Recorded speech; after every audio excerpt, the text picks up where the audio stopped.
നമസ്കാരം ഫ്രണ്ട്സ്, എല്ലാവർക്കും റീസെർച്ച് PSCയുടെ മറ്റൊരു ക്ലാസ്സിലേക്ക് സ്വാഗതം. ഇന്നത്തെ ക്ലാസ്സിൽ നമ്മൾ ഭരണഘടനയിലെ വളരെ പ്രധാനപ്പെട്ടൊരു ഭാഗമാണ് നോക്കുന്നത്. ഇപ്പം നമുക്കറിയാം, നമ്മുടെ ഭരണഘടനയിലെ പല ആശയങ്ങളും നമ്മൾ പല ഭാഗങ്ങളിൽ നിന്ന്, പല രാജ്യങ്ങളിലെ ഭരണഘടനയിൽ നിന്നും, അതുപോലെ തന്നെ നമ്മുടെ ഗവൺമെൻറ് ഓഫ് ഇന്ത്യ ആക്ട് 1935 ആക്റ്റിൽ നിന്നുമെല്ലാം കടം കൊണ്ടുള്ള കാര്യങ്ങളാണ്. അപ്പോൾ അത് എന്തൊക്കെയാണ് എന്നുള്ളത് കൃത്യമായിട്ടൊന്ന് നോക്കി വയ്ക്കാം. ഇവിടുന്ന് നിങ്ങൾക്ക് മാർക്ക് ഉറപ്പാണ്. ഇത് പഠിക്കാതിരിക്കരുത്. ഭരണഘടന പഠിക്കുമ്പോൾ ഇത് പഠിക്കാതിരിക്കരുത്. നമ്മൾ പ്രത്യേകം പഠിക്കാറുള്ള ഒരു കാര്യമാണ് 42ാം ഭേദഗതി. അപ്പോൾ ഭരണഘടന പഠിക്കുന്ന സമയത്ത്, അതേപോലെ തന്നെ ഭരണഘടനാ നിർമ്മാണ സഭയിലെ പ്രധാനപ്പെട്ട കുറച്ച് കാര്യങ്ങളൊക്കെ നമ്മൾ പഠിക്കാറുണ്ട്. അങ്ങനെ ഭരണഘടന പഠിക്കുമ്പോൾ നമ്മൾ ഏറ്റവും പ്രധാനപ്പെട്ടതായി പഠിച്ചു വെക്കേണ്ട കാര്യങ്ങളാണ് നമ്മൾ ഏതൊക്കെ രാജ്യങ്ങളിൽ നിന്ന് ഏതൊക്കെ ആശയങ്ങൾ കടം കൊണ്ടിട്ടുണ്ട് എന്നുള്ളത്. അപ്പോൾ നമ്മൾ ഇന്നത്തെ ഈ ക്ലാസ്സിൽ അതാണ് നോക്കുന്നത്. ഫസ്റ്റ് നമുക്ക് പറയാനുള്ളത്, ലോകത്തിലെ വിവിധ രാജ്യങ്ങളുടെ ഭരണഘടനയിൽ നിന്ന് ക്രിയാത്മകമായ അംശങ്ങൾ കൂട്ടിച്ചേർത്താണ് ഇന്ത്യൻ ഭരണഘടന തയ്യാറാക്കിയിരിക്കുന്നത്. നമുക്കറിയാവുന്ന കാര്യമാണ്. അതിനാൽ ഇന്ത്യൻ ഭരണഘടനയെ കടം കൊണ്ട ഭരണഘടന അഥവാ ബോറോഡ് കോൺസ്റ്റിറ്റ്യൂഷൻ എന്ന് അറിയപ്പെടുന്നു. എന്നാൽ ഇന്ത്യൻ ഭരണഘടന ഏറ്റവും കൂടുതൽ കടപ്പെട്ടിരിക്കുന്നത് ഗവൺമെൻറ് ഓഫ് ഇന്ത്യ ആക്ട് 1935 അപ്പോൾ പ്രത്യേകം ശ്രദ്ധിച്ചു വയ്ക്കുക. 1935 ഗവൺമെൻറ് ഓഫ് ഇന്ത്യ ആക്ടിനോടാണ് ഇന്ത്യൻ ഭരണഘടന ഏറ്റവും കൂടുതൽ കടപ്പെട്ടിരിക്കുന്നത്. അതിലെ ഗവർണർ പദവി, പബ്ലിക് സർവീസ് കമ്മീഷൻ PSC, ഇന്ത്യയുടെ ഫെഡറൽ കോടതികൾ, അടിയന്തരാവസ്ഥ എന്നീ കാര്യങ്ങളെല്ലാം നമ്മൾ കടം കൊണ്ടിരിക്കുന്നത് ഗവൺമെൻറ് ഓഫ് ഇന്ത്യ ആക്ടിൽ നിന്നാണ്. നമ്മുടെ ഭരണഘടനയിലെ പ്രധാനപ്പെട്ട ഒരു ഭാഗം മുഴുവൻ നമ്മൾ 1935 ഗവൺമെൻറ് ഓഫ് ഇന്ത്യ ആക്ട് തന്നെയാണ് എടുത്തിട്ടുള്ളത്. അതിൽ പല കൂട്ടിച്ചേർക്കലുകളും മാറ്റങ്ങളും എല്ലാം കൊണ്ടുവന്നിട്ടുണ്ട് എന്നുള്ളത് മാത്രമാണ് ശരിയായിട്ടുള്ളത്. ദെൻ നമുക്ക് അടിയന്തരാവസ്ഥ കാലത്തെ മൗലികാവകാശങ്ങൾ റദ്ദു ചെയ്യുന്നത് നമ്മൾ കടം കൊണ്ടുള്ളത് ജർമ്മനിയിൽ നിന്നാണ്. അപ്പോൾ വളരെ പ്രധാനപ്പെട്ട ഒരു ചോദ്യമാണത്. അടിയന്തരാവസ്ഥ കാലത്ത് മൗലികാവകാശങ്ങൾ റദ്ദു ചെയ്യുന്നത് നമ്മൾ കടം കൊണ്ടിട്ടുള്ളത് ജർമ്മനിയിൽ നിന്നാണ്.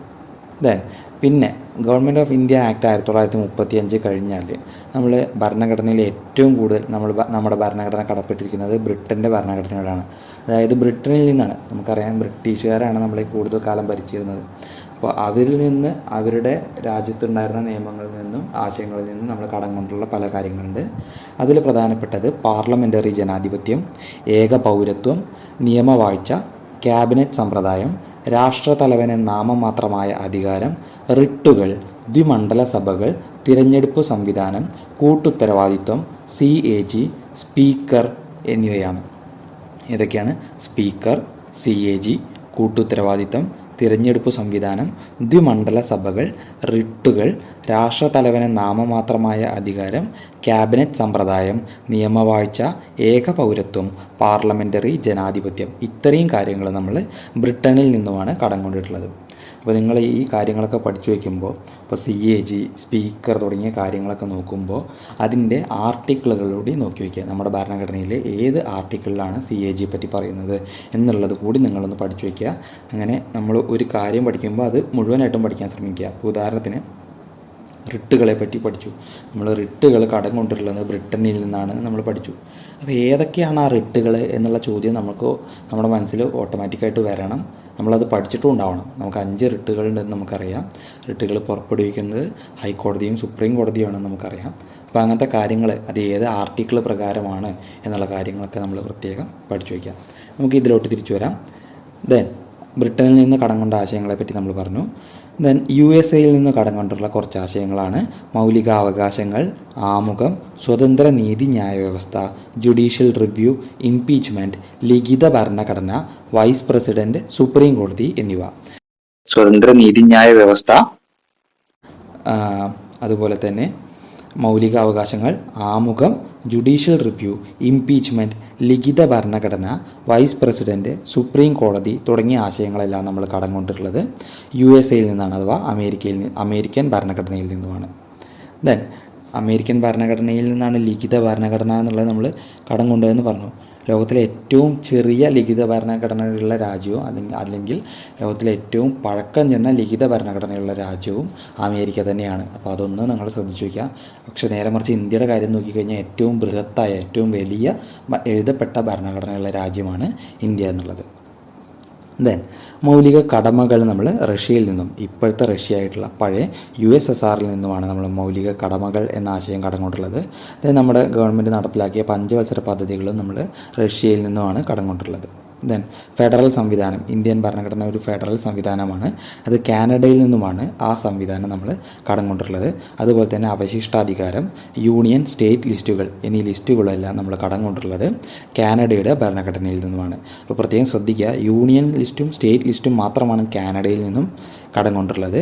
കൺകറൻ ലിസ്റ്റ് നമ്മൾ കടം കൊണ്ടുള്ളത് ഓസ്ട്രേലിയയിൽ നിന്നുമാണ്. കൺകറൻ ലിസ്റ്റ് ഓസ്ട്രേലിയയിൽ നിന്നുമാണ് നമ്മൾ കടം കൊണ്ടുള്ളത്. ദെൻ അവശിഷ്ടാധികാരം കാനഡയിൽ നിന്നുമാണ്. കൺകറൻ ലിസ്റ്റ് ഓസ്ട്രേലിയയിൽ നിന്നും. ദെൻ പാർലമെൻറ്റിൻ്റെ സംയുക്ത സമ്മേളനം എന്ന ആശയം നമുക്കറിയാം. ചില ബില്ലുകളെല്ലാം പാസ്സാവാതിരിക്കുന്ന സമയത്ത് നമുക്ക് പാർലമെൻറ്റിൻ്റെ സംയുക്ത സമ്മേളനം വിളിക്കേണ്ട ആവശ്യം വരാറുണ്ട്. അപ്പോൾ അങ്ങനത്തെ ഒരു ആശയം, രാജ്യസഭയും ലോക്സഭയും ഒരുമിച്ച് മീറ്റിംഗ് വിളിക്കുന്നതിനാണ് ഈ സംയുക്ത സമ്മേളനം എന്ന് പറയുന്നത്. അപ്പോൾ ഈ ഒരു ആശയം നമ്മൾ കടം കൊണ്ടുള്ളത് ഓസ്ട്രേലിയയിൽ നിന്നുമാണ്. ദെൻ മാർഗനിർദ്ദേശക തത്വങ്ങൾ, DPSPs. ഈ DPSP എന്ന് പറയുന്നത് നമുക്കറിയാം, സുപ്രീം കോടതിയിൽ നമുക്ക് ജസ്റ്റിഷ്യബിൾ അല്ലാത്ത കോടതികളിൽ ജസ്റ്റിഷ്യബിൾ അല്ലാത്ത ഭരണഘടനയിലെ ഭാഗങ്ങളിൽ ഒന്നാണ് ഈ മാർഗനിർദ്ദേശക തത്വങ്ങൾ. രാഷ്ട്രം എന്ത് ഭാവിയിൽ ജനങ്ങളോട് മുന്നോട്ട് വെക്കണം എന്നുള്ള കാഴ്ചപ്പാടാണ് മാർഗനിർദ്ദേശക തത്വങ്ങൾ. അപ്പോൾ ഈ ഒരു ആശയം നമ്മൾ കടം കൊണ്ടുള്ളത് അയർലൻഡിൽ നിന്നുമാണ്. അയർലൻഡിൻ്റെ ഭരണഘടനയിൽ നിന്നുമാണ് മാർഗനിർദ്ദേശക തത്വങ്ങൾ അഥവാ DPSPs കടം കൊണ്ടുള്ളത്. ദെൻ പ്രസിഡൻറ്റിൻ്റെ തിരഞ്ഞെടുപ്പും അയർലൻഡിൽ നിന്നുമാണ്. രാജ്യസഭയിലേക്ക് രാഷ്ട്രപതി